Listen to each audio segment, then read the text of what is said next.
हम जो भी काम उठा लें, उसमें हमें मेहनत तो करनी पड़ती है और मेहनत ऐसी-वैसी नहीं होती है। बस आपको उस काम को कॉन्स्टेंटली रोज़ करना पड़ता है, एक फ़िक्स टाइम पे, एक फ़िक्स टाइम ऑफ अमाउंट के लिए। जैसे यहाँ पे अभी मैं लाइन की स्केचिंग कर रही हूँ, ये एक वार्म अप है जो कि स्केच करने वाले के लिए बहुत ही इम्पोर्टेंट है। इससे हमारी स्केचिंग अच्छी होती है, जो भी हम ड्रॉ करते हैं, उसे ड्रॉ करने के लिए हमारा हैंड काफ़ी फ्री हो जाता है और एक हैबिट डेवलप हो जाती है जिससे हम जो भी ड्रॉ करते हैं उसे हम ईज़ी वे में ड्रॉ कर सकें। तो यहाँ पे जो मैं डूडलिंग कर रही हूँ, इसे आप डूडलिंग भी कह सकते हो, जिसे घिसी हुई लिखावट कहते हैं। तो जो हम स्केचिंग में वार्म अप करते हैं ना, वो लेफ्ट, राइट, टॉप, बॉटम से हम स्ट्रेट लाइनिंग की प्रैक्टिस करते हैं। जैसे मैं अभी यहाँ पे कर रही हूँ, देखिए अभी मैंने चारों तरफ से मैंने लाइन खींची है। Left to right, right to left, top to bottom, bottom to top. इसके अलावा हम डायगोनल वे में भी करते हैं जैसे मैं अभी कर रही हूँ। तो ये सब बहुत ही इम्पोर्टेंट है क्योंकि आप जब स्केच करते हो ना तो ये शेडिंग के लिए इस्तेमाल होने वाली लाइनें हैं। इसी से आप किसी भी ऑब्जेक्ट को हाइलाइट बनाते हो। वहाँ पे शाइन अ, दिखाना होता है तो हम वहाँ पे लाइट या फिर डार्क शेड करते हैं अकॉर्डिंग टू ऑब्जेक्ट, ठीक है?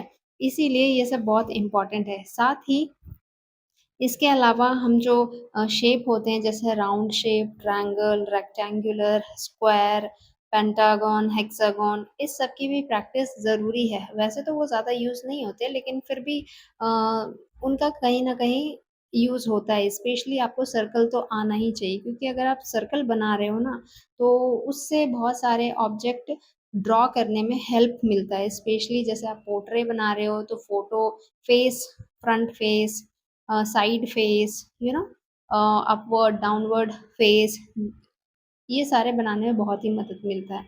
तो आप जब भी स्केचिंग सीखो, तो आपको ये प्रैक्टिस तो करनी ही पड़ती है और इसे करने के लिए कोई अलग से टाइम निकालना नहीं पड़ता है। आप कहीं भी हो, कहीं जा रहे हो, कि व्हीकल में हो ट्रैवल कर रहे हो, वहाँ भी आप एक पेपर अपने साथ कैरी कर सकते हो and then you gotta go. You can do whatever practice you want. Here you can see that I'm drawing circle is also important as I mentioned earlier. It help in uh, creating different medium of object. Fruits बनाने में भी ये बहुत ही इस्तेमाल होते हैं। In fact आप कुछ भी जो भी बनाते हो ना उसमें circle, straight line these basic rules are and shape are very much important. So that's why it is always advisable that one who is fond of doing sketching, drawing, artwork, they must do all these warm up techniques before starting their artwork. Okay. तो मैंने ये video इसलिए भी बनाई है क्योंकि मुझे लगता है जब मैं इस तरह की वीडियो बनाती हूँ और प्रैक्टिस करती हूँ तो मैं एक सेंस ऑफ रिस्पॉन्सिबिलिटी डेवलप होती है मुझ में कि हाँ मैं टाइम दे रही हूँ उस आर्ट के लिए जो मैं वाकई में सीख रही हूँ। ऐसा नहीं कि सिर्फ मैंने सीख लिया और बस उसके बाद I am getting lethargic, not interested to draw any kind of art. तो फिर जभी भी मुझे मन नहीं करता कुछ ड्रॉ करने का या फिर आई फील लेज़ी और something because you are human, you know this kind of mood swing keeps happening and taking place in your life.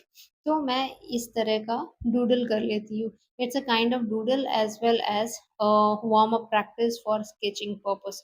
सो जब आपको ऐसा लगे कि आपको बहुत स्ट्रेस फील हो रहा है, then it also act as a stress buster activity, you know. Once you try